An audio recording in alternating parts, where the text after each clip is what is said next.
Just because I'm no longer married doesn't mean I don't believe in love. I'd still argue that it's the best part of life. And even though it's not romantic, the love for my son I have is real. But lately I've been questioning, are the things that I do genuine, or do I just have something to prove? How do I know I'm showing up and not just competing? It's been quiet since my divorce, so I figured I'd talk to you. Right in the Decatur. Welcome to Dad's Diaries, Season 2. Hey, I got wisdom from my papa. He ain't have a lot of money, but he taught me how to keep the perfect posture. So folding under pressure, that ain't something that I'm about to. Crabs in the barrel, I'm just trying to be a lobster. I hit my cousin, told him to call. It's been 12 years and I ain't heard from him at all. Had a little fallout over some money. Damn, ain't it funny how the smartest people be beefing like they some dummies? But I hope you doing swell now. Hope your family well now. Now, a few days ago, I said, hey, let's go to Micro Center. And you said what? Let's do it. Incorrect. You said, He the one guy. I don't know. you said, I'm not going to Micro Center. No, you didn't even ask for background information. Yes, I You did. literally just said you're not going. And that's what the whole conversation was about. And the reason why I was so upset with you is because you were not being open-minded. You rejected a new idea without knowing any additional information. So, now that we're here, do you want to know why we came to Micro Center? We are here because Micro Center sells 3D printers.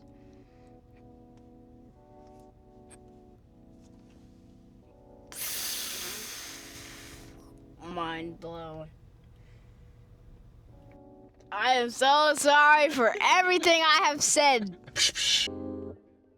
We've been talking about 3D printers for about 2 years, but I feel bad about working so much lately. Coming home late, then having minimal time and busy weekends to catch up is just not the same. So I was thinking that a 3D printer would give my son a tool that would challenge him, help him learn a new skill, and finally make proper action figures instead of always relying on messy art supplies. But even though I've been begging him for the last week to start actually doing research, he's barely made any progress, which meant we really couldn't ask any informed questions, thus making the trip to Micro Center wildly unproductive. And then he hit me with a curveball.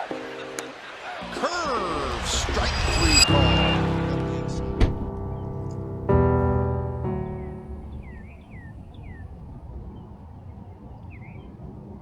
So we went into Micro Center, checked out the 3D printers, and he fell in love. But he really didn't know much, and I felt like the salesman wasn't really helping me, so I was like, you know what?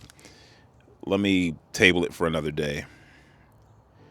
And then we left, and we were about to head back home, go do our day. And he's like, hey, I think we're by Mom. Can I go see Mom? And I'm like, yeah, cool. I mean, I'm like irritated, and I could feel a switch. And I go and I drop him off, and like right as he's about to get out of the car, he gives me a hug, and he's like, I love you, and don't let her get to you. So then I'm like, all right, I got some time to kill. Let me go do me time. I start going around. Went and got my feet done. I grabbed a burger. I was cool. And then he calls me and he's like, hey, can I have another couple hours? And I'm like, man, this could have just been a little, couple hours away. And now it's like, there goes our day. So I go over to Best Buy and, because I have the time now, and I'm like, let me see if Best Buy has the printer. So I talk to them, and the salesman is very, very helpful, to the point where I was like, you know what? I think I'm ready to make a purchasing decision. Let me go ahead and purchase it. And then I went and I got this ice cream. And that's when it occurred to me. I tried to buy my son's love. I mean, I think that's what it was, like deep down, subconsciously, and me not even realizing it. Yes, the printer, there's a million logical reasons to get it. It's not just an impulse buy. Something we've been talking about for 2 years. It's something that I was going to purchase anyway, probably within the next week. All legitimate reasons to make the purchase, which is why it's very easy for me to miss. Until I bought that ice cream, I had already gotten my feet done. I had already gotten a burger. But going to get ice cream is just like a little indulgent. in addition to. Why do you have to have something sweet just because you're a little salty? I'm not going to return it or anything. You know, he's definitely earned it. It'll be a nice surprise. But I'm actually really glad that he said what he said, which was don't let her get to you. Because that means that he could see it even when I couldn't. He could see that she was affecting my mood, even though I didn't. The speed in which I got upset was clearly based on something more. Like there was something underlying that made me flip a switch that quickly. It just sucks, man. Like I want to reward him. Like today was supposed to be our day. I want to reward him for all his hard work at school, for everything that he's been doing around the house. Like he's really been stepping it up and he's washing the dishes. He's offering to make me breakfast. He's like, if I give him a task, he's completing it on time, no reminders. And I wanted to be like, thank you. I recognize your effort. I'm proud of you. And I see that you're already making projects like this. Like, let's take it to the next level. Let's make it better for you, make it easier for you. And like he deserves it. But he deserves it the right way. Where there's no ulterior motive, there's no out of frustration. It's just purely because I'm recognizing his effort.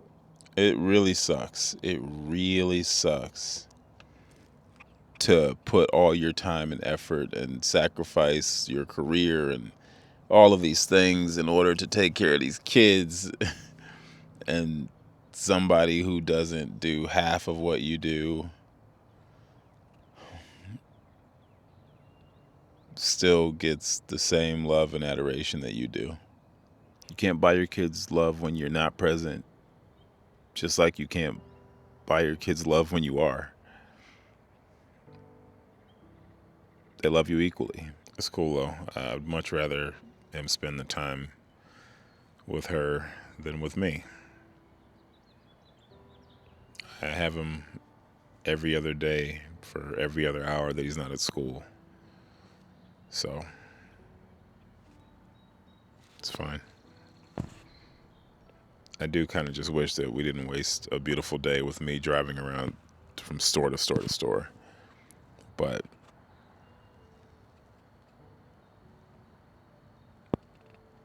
his happiness is worth a little bit more than mine. The country? Just drive, Brad. Hey, I'm only thinking the same thing Mom and Dad are going to be thinking. Trisha, why are you driving home for spring break with your Brad brother and not heading off somewhere with that nice Mr. Poli-Sci team guy? I delayed the printer purchase because I wasn't sure how steep the learning curve was, especially for an 11-year-old. But the best advice I got came from a coworker. He told me to just download the Bamboo app and let him figure it out. And yeah, he was right, because by the time I woke up this morning, the first print was done. I don't know much about 3D printers, but the A1 Mini in 1 week has done exactly what I wanted it to do. Challenge and inspire my son to turn his creative ideas into tangible objects. You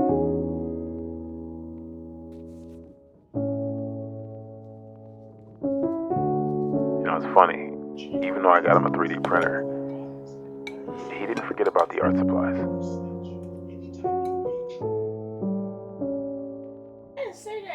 Here. What's that say?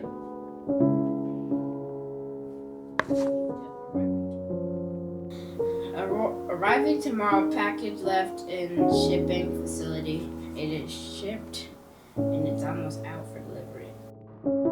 I say I'm gonna do things and I don't do them. I'm sorry I can't go to the Amazon warehouse and grab it off the shelf and deliver it for you. But while I was at work, I hopped on my phone and I ordered glue sticks for you. It's an absolutely beautiful morning. My son just left for school, and now I've got the day for me. The last couple of weeks we've been talking about be getting ready for my electrician's apprentice exam, and in the meantime, I have been super busy with work. Like, you know, we have this expression: if you need a job, book a flight. Whenever you're not working, people tend to try to book a vacation to finally go somewhere, or do some family thing. And then as soon as you do that, you get offered a job. So you got to cancel it. And I think just the more I start moving to like move away from creative work, the more opportunities pull me back. And it's like a good and a bad thing, because it's good because that means there's still something there, but it's bad because sometimes maybe it just means you're distracting yourself, because I feel that a little bit. Like I had a really big interview that I was excited about, and then I got offered a job for a day. But I mean, it was another day doing what I love. And it's like, do I want to go to this interview for 35 minutes or go do what I love and talk to people who I like to be around? So I did that. But anyways, my kid is sitting there telling me sometimes I don't do what I say I'm going to do. And I'm like what? And he's like, you said you were going to order me some glue sticks. And I'm like, no, he said you were going to buy me some glue sticks. And I was like, you're right. I did say I was going to buy you some glue sticks, but I've been working, so I ordered them and they'll be here tomorrow. As a single parent, there's so many times when, you're doing for these kids and it's like, what about me?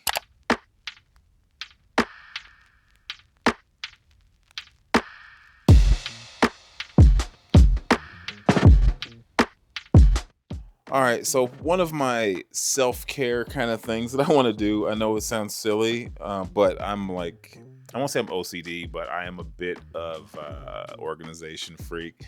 And this desk has been driving me crazy. You guys notice I have 3 monitors. I did not always have 3. Today I'm going to go ahead and I'm going to mount this to get it up off of the surface. This is going to make all of this flat and available. It's going to be so nice. So I've been spending a lot of time video editing, obviously making these videos, which I really love, but the more real estate I have, the easier it is to do. Like, I want to have one monitor just for editing, one for recovering files, and one for the internet, because a lot of times I'm uploading my files to YouTube, to pull transcripts, to do all types of little things.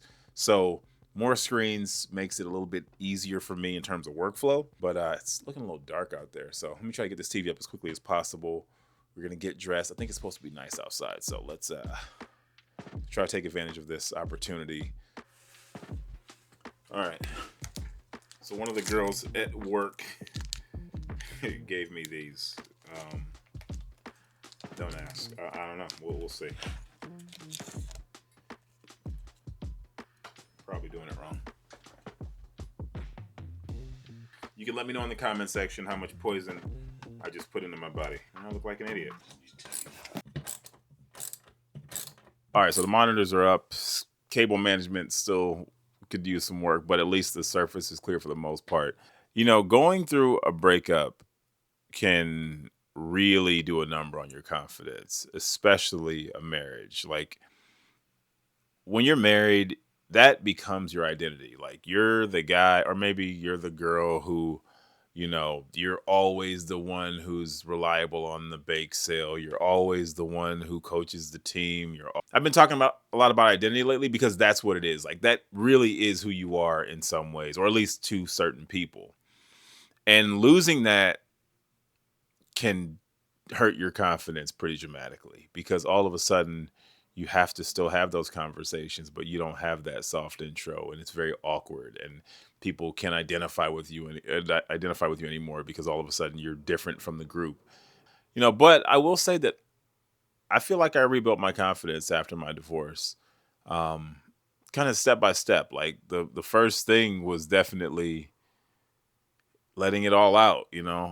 I did the therapy, I did the group, I did everything where you just let it all out, and because you're kind of forced to, like, you want to keep it to yourself. You don't want to talk about it. It's embarrassing. It's hard. It's awful. But you got to put it out. Eventually you got to call your friends and say, oh, we're not going to come to the party because it's not going to be us. You got to show up to Thanksgiving, and, you're not going to be there. The kids are going to be coming to Thanksgiving without you. Like, things start happening that are beyond your level of comfort. Like, you're comfortable telling the story your way in your time, but it's not going to be up to you probably. So yeah, it hurts your confidence, I think, or at least it hurt mine. But you just realize people don't care as much as you thought they did. Like, they care about you, but they don't care about your relationship status in that way. That, they just have to get used to it, and you do too. And in that moment, that's when I kind of started saying, okay, well, if I'm not that, then who am I? Like, what do I like? And then you start going back and thinking about the things you did before you were married, because I felt like before marriage and after marriage is like a lot of years of growth in there. So I necessarily want to go back to doing the things I did before, but what is this version? Like, you have to learn to find joy being alone. I don't think anybody wants to be alone, but there will be times when you will be. And if you can't sit and be still, then it's going to be difficult for you to be in a relationship, because you're always going to be looking for that other person to provide some form of that which is missing. You start to have victories, you start to see improvement in your life, you start to see growth. It's one of the beautiful things about documenting. You just feel more confident, and you might not feel confident in the moment. Like, you might not feel confident right then, but if you just give it time and you're just patient, like, yeah, you'll find it. But you can't fake it. You can't fake it. You can't force it. You can't go rushing out chasing another relationship, because you're going to find yourself kind of right back where you were. But if you really look within, you will find the answers that you're looking for. So that's why I can come to you on camera with this craziness going on my face, because I don't care, man. Like, if you don't like me and you give me a dislike, like, come on, like, I'll be fine. I've survived worse, if somebody puts a snarky comment, I'll live. You know what I mean? Like, after being in divorce court, you kind of feel invincible. If you have no one else, you got to be there for you.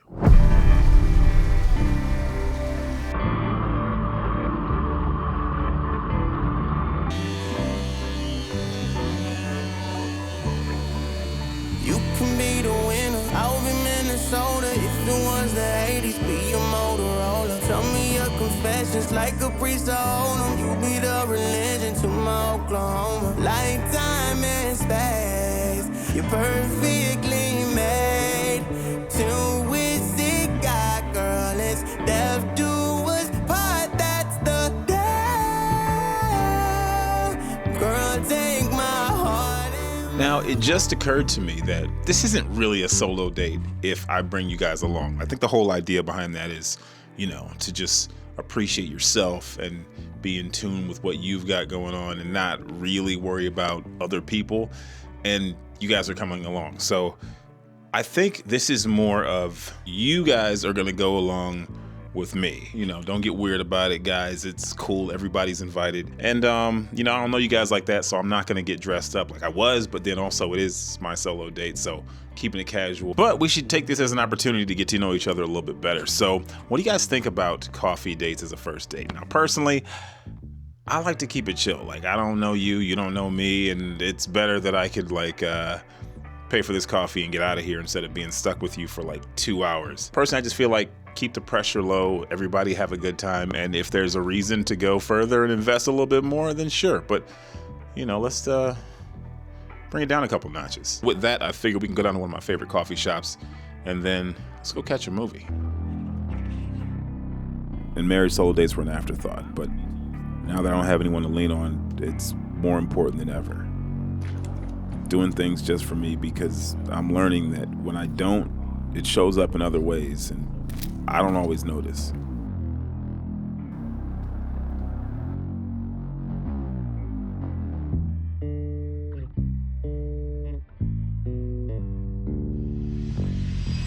Not a good film, but thank you for joining me anyway. But I do have a question. Comedy? Scary? Romance? I don't know. What's the best date genre? I went with a scary movie, but yeah, it's just not scary, not good. I'm actually glad I did this. I rarely get out and just do anything by myself. Me and my son go to the movies all the time, but usually it's kind of what he wants to see, something that is kid friendly, and you kind of forget that you can do the same things you do with your kid by yourself, and they are a completely different experience. I always try to keep it casual because I think that's just who I am. But the idea of a solo date is definitely about like self-love, just doing you and not caring what people think. And that is a really important concept. I don't have to impress anybody. Like if somebody doesn't like me for me as I am, then that's fine. That person's just not for me. And I think sometimes we just get caught up in trying to impress people and trying to make people like us.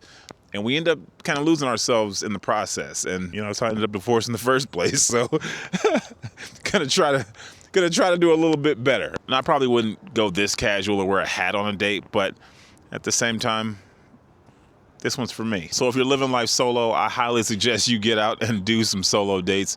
Do the things that you love, do the things that your friends probably never want to do. You got some quirky things that you're into. Don't sit at home because you don't have anyone to go with you. Like, you go to that concert, you take that class, you go see that film. Don't let the thought of going there by yourself and how people will perceive you stop you from doing what you want to do. There are a lot of people who want your time and attention, and if you have just a moment to spend a little bit of time doing something that you want, you should absolutely do it.